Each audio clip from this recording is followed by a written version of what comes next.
luck for Caitlyn by Kira. Put this in perspective. Kira literally played 2 champions. Why is this guy not an AD carry? It beats me. He beats some of the best wildcard AD carries. BRTT lost and got outplayed by Kira in a Caitlyn mirror matchup at IWCA. So at this point, I really don't know. Dyrus, this one should have been an easy read. Well, you know, you heard in his game plan he was just going to try to go for the copy, but he can't copy what's blind. So let's see what he decides to pick up and if it's going to work out. There's still that Caitlyn available, some other AD carries, but Lucian, Quinn, all these off the board. If he locks this Malzahar, though. Well, we heard Zyrene talk about it, the AD Malzahar, where you just try and all in at like level 2, level 3. He's going for it. It brand works. Malz, for the very similar reason, with the dot, does do a lot of damage. I guess this was the result of Dyrus crowdsourcing earlier. You heard Crepo talk about it, Dyrus tweeting. I don't know what to pick for 1 versus 1s. He's pretty much never had them. So he really is just going to go all in on this kind of half-cheese strat. I like it. I like the strat with the Malzahar. It's pretty good. But there is one problem with Malzahar, is if you don't have a sufficient size Voidling, when you actually go aggressive, the Voidling just dies and you lose a lot of damage. And you end up just giving CS for free. So you need a heavily stacked Voidling, which is fairly difficult to do in the early onset of the game. So wondering how this is going to go for Dyrus. Yeah, well, Kira's definitely got a lot of experience under his belt for this one, coming out as that reigning champion in Melbourne. But, you know, taking on Dyrus as Malzahar, he's still got to be able to sidestep these shots that are going to be flying at him. And I really think that this is going to be a test of will for Dyrus. Yeah, it will be. And, you know, it's going to be a test of his knowledge of the 1 versus 1 map. Because Kira, one of the reasons why he dominated the 1v1 bracket is he actually knows this map to a T, which is a very weird thing to say about a pro player. He plays ARAM a lot. No, but specifically this scenario where towers deal extra damage to minions, so the actual last hitting mechanics are messed up under tower compared to Summoner's Rift. Also, Kira will go very aggressive over the health packs as they spawn. All right, well, we are once again on the Abyss, the Murder Bridge, and so far it's been true to its name. 1 kill has been claimed. Will there be another? Will we go to CS? Kira's gonna fire that Peacemaker. It's silenced up for just a second, but Dyrus is already losing the trade in an instant recall out of Kira. All about the map control for Kira. He sets up that ward straight away. He's able to judge exactly the distance on the Peacemaker. It's actually quite impressive how Kira was able to dominate the competition. As I was saying, watch for the health pack spawns around that 2:30 mark. He'll just get himself onto the actual health relic and force his opponent away. Yeah. Now, by the way, you were talking about the AD Malzahar pick and how a little early on he can do a lot of damage. This isn't the way Dyrus is going. He's built himself a Doran's Ring, and he's going to be going the much more traditional AP path. Now, let's see if it works out. He does have that Q available. The silence doesn't do a ton to Caitlyn, but Kira is abusing the ability on his passive to get more headshot stacks in the brush. Yes, and again, this is another thing that we saw Kira consistently do, is utilize the brush, make sure he's stacking up that passive very quickly. I'm interested now to see whether Dyrus tries somehow to shove Kira in later on in this matchup, because Dyrus has already lost the pushing game. There you can see the first Voidling of the game dies to Kira very quickly. Dyrus could be in trouble here as Kira is about to hit level 2 off that front minion. Will he go aggressive? Will be able to just chunk Dyrus down from the brush. Those headshots are starting to sting. He has been hitting the Call of the Voids though, and now he's back up to level 2 himself. But Kira is just staying so safe on the superior range of this Caitlyn. He's relying on it, and it's not really being punished. No, well, I mean, it's very difficult to punish at this point. The only way that Kira gets punished is if he's standing in his minion line when the Malefic Visions actually just spreads throughout the wave. So unless Kira somehow makes a mistake on that, I don't think he's going to get punished too hard in these early levels, just from the sheer range difference. Yeah, it's just so hard for Dyrus to be able to combat this, and you can see the CS differential is still creeping up there. The Malefic Visions are chugging away on that cannon minion, but since it doesn't go down, it's not going to spread level difference. Kira just keeps stepping forward. And look at him force Dyrus away from the health relic. Kira is fine to trade. He sits on the relic. He has Grasp of the Undying as well. That's one key thing that he always runs on these AD carries. He just constantly ticks the timer up on the minions and then auto-attacks the enemy champion because he has that massive range. And any damage that he takes just gets traded straight back with the health that comes to it. Yeah, so even if Dyrus is able to land a little bit of damage on him, it just goes right back to it.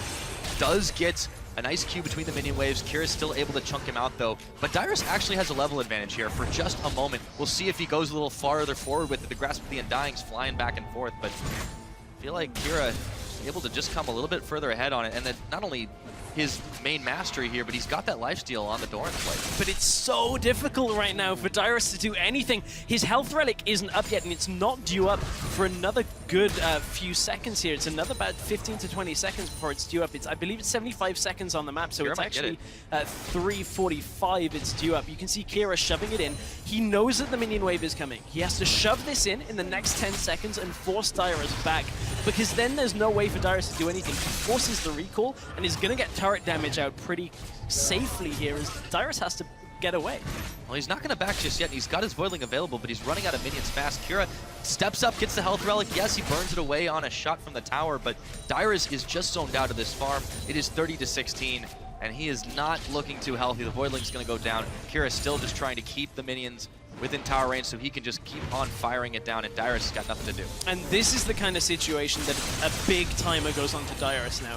He has to all-in Kira before he gets to 100 CS. There's a lot of time left here, and we'll see what Dyrus actually manages to pick up when he goes back, but Kira is going to win this at 100 CS. There is almost no way for Dyrus without a massive all-in, using the Ignite, using that barrier, and getting the ultimate down, for Dyrus actually to come back into this CS game. Caitlyn is just too punishing when it comes to having a lead on CS. This is exactly what he's got to do. If he can ding 6 in time, he's going to get back to lane before Kira can. If he can manage to get up to that, land the Nether Grasp, finish the channel, and go Ignite, it's the only chance he's got, because otherwise Kira's just going to net away and keep kiting it. And the key thing is that, you know, people are saying, oh, just build damage, that's all you need, you're an AD carry, you'll win the trades, it's great. Kira knows he doesn't need it. He's got a Doran shield, he's got himself a null magic. All he needs to do is not die in this matchup, and he wins this game.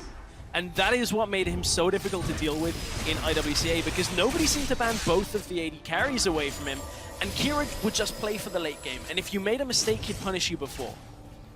Well, Dyrus did manage to do his other health relic there. He is going to land the Q. He does get Prolific Visions on, but more CS traded over to Kira, and that's an ace in the hole. Dyrus takes a little bit more, throws down the null zone as well, and he's not 6 yet. He can't get the Nether Grasp. He does get some serious damage, and Kira's got to be careful playing with fire there against the Team Fire top laner. Yeah, that was messy out of Kira. Dyrus actually just getting a lot of free damage off. He's he got has 6. to be careful. He's Dyrus, going in. As long as he doesn't go He's into exhausted. the turret. Oh, this could be dangerous, though. Kira steps forward. Dyrus is in the bush. He's heading straight for a trap, but he sidesteps it. Headshots are flying, though, and he has to back away. Yeah, he has to back away. Dyrus even used his ultimate in that engage, and Kira was just able to get himself basically taking no damage during the entire thing, and that means that Kira is just able to consistently farm this up. Dyrus now has to rethink his strategy. Oh no, he's on the trap. Oh, the trap. Headshots, vision, Kira just keeps trading back, and he gets the health back. On that last trade too, Dyrus, he canceled his ultimate. It really was an inopportune moment for him, but he had the chance, he just didn't quite get it. Now Kira's just gonna keep on stacking the CS, 54 to 31. Dyrus is staying alive, but this game could be over. This game is pretty difficult for Dyrus. Goes for the net, picks it up. Dyrus just can't get there in time, and he takes a Peacemaker to the back of the head. Again, it's just all about control over those relics. No potions for Dyrus, there's potions for Kira, so all he has to do, take the relic, chug a pot. The actual effective health he gains from that, it just outweighs everything Dyrus can throw at him. The one thing to keep in mind, Exhaust is on cooldown for Kira. Dyrus has his Ignite, has his Barrier, and the ultimate is going to be up before Exhaust is available once again. So Kira has to respect that, because Dyrus can look to go for an all-in. It just is going to have to be a very well-placed all-in, because he's going to need probably a little bit of help from minions as well in order to take down Kira. Kira's going to back here. He's got almost no mana. He's standing on the Hell Shrine, but Dyrus is going straight for him. Throws down the Null Sphere to stop that, and takes a little bit of minion damage, but he might look to go all in here. No, has to back away. A lot of damage from the Caitlyn. Yeah, it's because he doesn't have his ultimate. If Dyrus had his ult, I think he may have gone all in there, although he will pretty much need his full rotation to be able to do that. Try. See, Not the quite. Boiling is starting to charge up, but he's losing a lot of the potency as it's attacking the minions. It is, it's a decent trade, but remember, Kira's got the pots. Kira's just going to sustain up here. Ooh, takes a lot of damage there. However, Dyrus still wants to trade back. He's going to throw down the barrier. Kira wants to try and push him further back, but Dyrus has got his ultimate up and available. Ace in the hole. Barrier is also popped on him. And he decides to go for it. All of this is Kira buying time for his exhaust. That's really everything that Kira is doing here, is just throwing as much at Dyrus to force him not to engage. And as soon as that exhaust is back up, Kira knows that the game is done. It's really just like a game of chess at this point. Dyrus, unfortunately, doesn't have as many winning moves. The other thing here is Kira can recall very freely. The CS lead he has built up here, 72 to 47, means that Kira is never going to miss more than a wave and a half. He backs away, still maintains the lead, gets his Hex Drinker now, and is able to survive any kind of all-in that Dyrus should throw at him. And you can see now Dyrus has only just gone up to 50, and the turret is going to take damage, but it is not going to be enough to take the turret down. Of course, remember, 100 CS, turret kill, or first blood will win you a 1 versus 1. Kira is intent on winning as much of it as he can. The reigning champion from the IWC 1v1 tournament. Dyrus will go back and get himself a health pot to try and compete, but Kira's exhaust is almost back up. This is a dangerous moment for Dyrus. It is, and you know, I'm actually wondering what Kira has for the rest of the tournament here as well, because he got one of the picks he was just proficient at anyway, and Kira does take a damage. That's a big one. Ignites down. Nether Grasp is going. Dyrus is going all for it. Can he eliminate the All-Star champion? The Hex Drinker shield is on. Dyrus is out of mana and out of options. He's got to back away. Ooh, Kira playing that a little bit greedy. Couldn't get the exhaust off to begin, but he knows that Dyrus doesn't have the damage right now, and that may very well have been Dyrus' last hurrah in this 1 versus 1 tournament, because up to 87 CS now is Kira. It means all he's got to do is get 2 waves and 1 more creep, and that will be the end of the game. Dyrus actually may just lose. No, the minions, there's not enough minions there for him to take the turret down here. So Kira, does he recall away and just take the safe victory on this after taking his health relic? Okay, yeah, he does. Just gonna let the wave bounce its way into the turret. Dyrus will pick up a decent chunk of this, but he is just so far behind. Kira needs 6 minions to seal the deal here. Thanks to that Hex Drinker, it is so hard for Dyrus to try and all in him. That attempt just wasn't enough.